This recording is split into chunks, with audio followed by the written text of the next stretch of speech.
Hello, alors je continue, on est le 26 du 8, ça fait déjà un petit peu quelques 2, 3, 4 jours que je suis occupé. Voilà, donc, ben toujours, hein, je referme tout. Donc chaque trou est bouché, hein, donc voilà, ici par exemple je dois terminer. Donc chaque trou est bouché, soit avec du coton, soit avec des panneaux de coton, soit avec de la laine de roche, avec toujours une sous-couche en Armaflex, hein, en Armaflex le mince, hein, le 6 mm. De toute façon, sur la côte, à l'intérieur, je mets d'abord du 6, on va y arriver, hein, du 6 mm. Et puis là-dessus seulement, je viens rembourrer avec la laine de roche. Voilà, toutes les portes. On serait étonné de savoir qu'est-ce qui rentre dans les montants. Que ça soit dans tous ces montants-là, qui ont été vraiment remplis partout. Tout là, même dans la porte, hein, tout ce montant-là, je l'ai rempli. Là-bas à l'intérieur, là-bas au-dessus, tout ça ici dedans était rempli, tout ça bourré, plus après maintenant le scotch, le scotch alu, voilà. Tu fais quoi comme sandwich? Plein de viande, chouchou. Voilà, ce côté-là pareil, oui. Ce côté-là pareil, j'ai été étonné de ce que j'ai réussi à rentrer. Mais la différence, c'est que maintenant, quand je tape dessus ou quand je ferme ma porte, alors vous avez entendu le bruit, je peux vous garantir que c'est plus un bruit de métal comme c'était avant, hein. C'était vraiment... je vais vous montrer un exemple. Voilà, la tôle, donc tout ce qui était tôle, hein, que ce soit de ce côté-ci, que ce soit sur la porte, que ce soit là ou de ce côté-là, quand je tapais dessus, ça donnait ce genre-là. Voilà, on entend ces forts métalliques, ben parce que c'est creux tout simplement. Voilà, maintenant la même tôle dans mes portes. Vous entendez comment c'est vachement plus grave? Écoutez ça.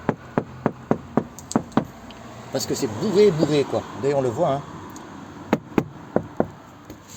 Donc rien que le poids des portes, je sens directement la différence. Voilà, ici maintenant je viens de faire ce côté-ci. Voilà. Je ne laisse pas une fente d'ouverte. D'office, je la bouche et je mets encore de l'alu dessus. Voilà. Là, j'ai commencé à mettre donc le coton recyclé. Je vais en mettre là, là. Voilà, toutes vraiment les grosses parties quand c'est fort et quand c'est fort large comme ça. Bon ben c'est clair que je vais plutôt mettre ça.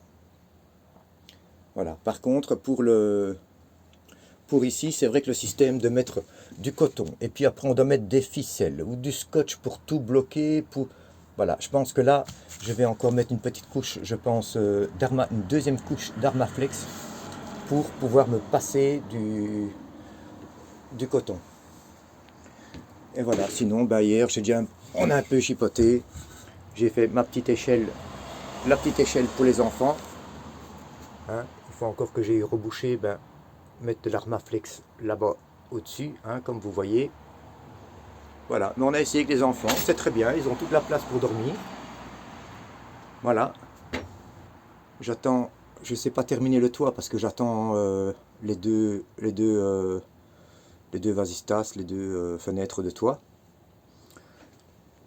qui doivent arriver. Voilà, le meuble, ça je me casserai la tête après. Donc ce lit de personnes est fait, et donc ici je vais terminer la laine, et puis je vais réfléchir pour mon système que je vais faire ici.